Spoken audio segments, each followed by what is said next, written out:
Having the opportunity to complete an elective, volunteer, or work in another country can be both a life-enriching and career-enhancing opportunity. There are lots of reasons why you may choose to take this step. For example, practicing in another country will allow you to experience a new culture as well as a different lifestyle, and maybe even a higher pay. You may gain further experience in a chosen field, which may improve employability, and volunteering itself is usually done for altruistic reasons.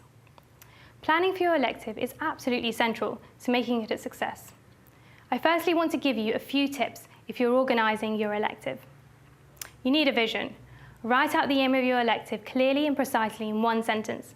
Then consider your objectives. These should be SMART, i.e. specific, measurable, achievable, results-based, and time-dependent.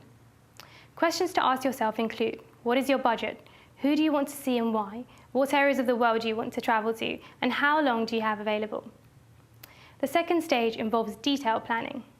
You can either directly contact a dental facility in the country of choice or book with a dental elective scheme that organises matters for you.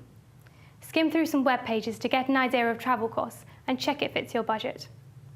When trying to book multiple flights, it's often easier to do this through a travel agent. The next part is the waiting game. Give the people you have contacted a week or so, and if they have not replied, then send them a follow-up email.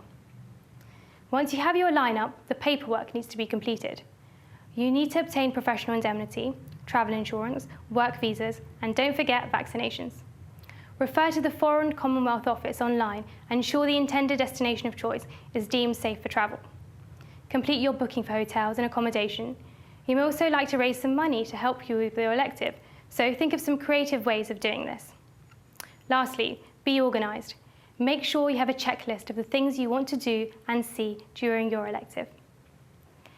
In terms of volunteering, there are a number of packages available for dentists, which range from a week to a few months away. Do some research online, and the companies who organise these events are usually more than happy to give you more information. Choose the package that is most appropriate for you, also taking into account a few of the tips mentioned for electives. For UK dentists looking for employment overseas, you need to consider if you'll be looking for a job yourself or through an agency. If you do use an agency, clarify the services they provide. Then there are two fundamental questions you need to consider. Number one, am I eligible to register as a dentist overseas? You'll have to register with or be licensed by the appropriate regulatory authority. Rules differ everywhere, but you must have a recognised qualification and may have to do some extra exams. To find out about each country in detail, contact the appropriate dental association. The FDI has some global dental information on its website. Number two, what immigration rules do I need to comply with? You might need a visa or work permit from the country's government. Check with the appropriate embassy. Immigration rules can be complex. You must ensure that you have the right to stay in the country and the right to work there. Many visas are principally for tourists, and if you rely on them to take up employment, you may be contravening that country's law. Once you've found your job, always obtain a written contract of employment before commencing work. Try to obtain a second opinion or a reference on any choice you make. Finally, do consider if you're planning on going for the short or long term, as you do need to decide if you will keep your GDC registration going, will you be able to comply with CPD requirements, and if you are on the performers list, what's going to be the implications for this?